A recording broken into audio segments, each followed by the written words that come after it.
All right. So let's say you're working on a Gen 5 5.3 and you want to do a DoD delete and but you don't want to put a stock cam in. So you put a stage one, let's say Texas speed cam in. So I'm going to show you what you need to do in order to get it to idle and run right before you fine tune it from there. All right, so comparison log. Okay, so we are going to, let's just go here, go through it like this. So speed control reserve. Some of these I'm not going to be able to explain what they do or why, because I learned how to do this years ago, and just because I know how to do it doesn't mean I remember why I do it. This is what it looks like stock. This is what you change it to. Okay, so you can use this as your base starting, but obviously you might have to fine tune it from there. Multiplier, see it gets raised. It's not really raised. When the multiplier is 1, it doesn't multiply it at all. External load, same thing. Swap to these settings. These are the same settings I think I use in the Corvette video for the Cam 6.2 as well.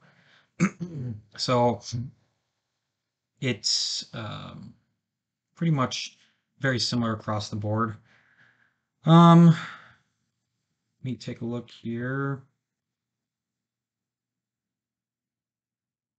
So that's what you're going to get. Sorry, sick. The idle stuff here is how you get it to stay running at idle.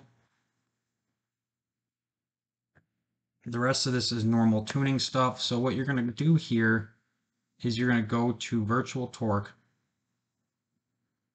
You're not going to be able to see the comparison because I already did it. So you go to the virtual torque table, take this and just times it all by 1.2 to start, and then extrapolate coefficients. You do that on air mass and then on map. And then if you are going to do any E85 stuff, you do it on those as well. There's more videos of virtual torque and how to fine tune it from there, but that's all you need to make a decent run-in and drive-in truck out of it. The other thing to do, it's actually surprising, there's not that much stuff to do here, okay?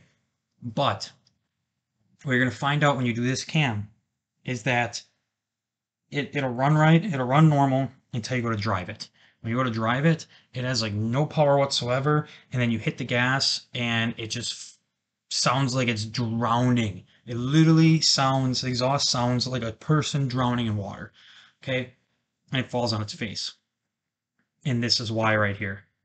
So what happens is you're in this area here, and because of the cam, when you hit the gas and it starts going up towards this wide open throttle area, it actually shoots way up into this negative timing area, and that's where the issue is. Now, it doesn't show negative 19 on here, but in logs, it showed running negative 19 timing when you hit the gas. This is what we did. So typically what I recommend for people on this, you'll see it is at 0.32 here. So you'll see here is what I have people do. I go to the high octane, okay, and then I take from here down. I take 0.56 down, I copy it, I go over to the low octane, see if I can, it's probably not going to be pasted into here, no. So I go to the low octane, and I post it in here.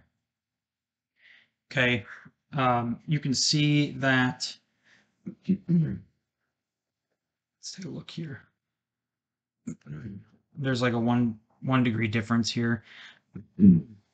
But typically what I do from there is I take like from this section here up to about here, and I go like this. Even it out. And then there was a hole here. See this hole?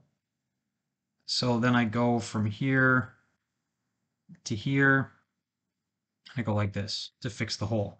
Okay, so now when you look at it, this is pretty much stock crap right here, but the rest of this area here is decently smooth. You can go through and smooth out these. This is all factory crap here. Okay, you can smooth that out. That's fine. I'm going to reverse everything to where mine was. And then this is what the factory one looks like. So see how these spikes and how choppy it is? Doesn't need to be like that. You can smooth out whatever you need. Just don't go too crazy with it. Now, that'll have you running and driving, but your air fuel ratio is still going to be kind of whack. From there, Jesus, from here, you need to go to airflow and you need to tune the mass airflow sensor. Now, there's another video on my YouTube on how to properly set up the mass airflow sensor. But if you look here, basically, up until 6,600, fuel's being pulled. Above 6,600, fuel's being added.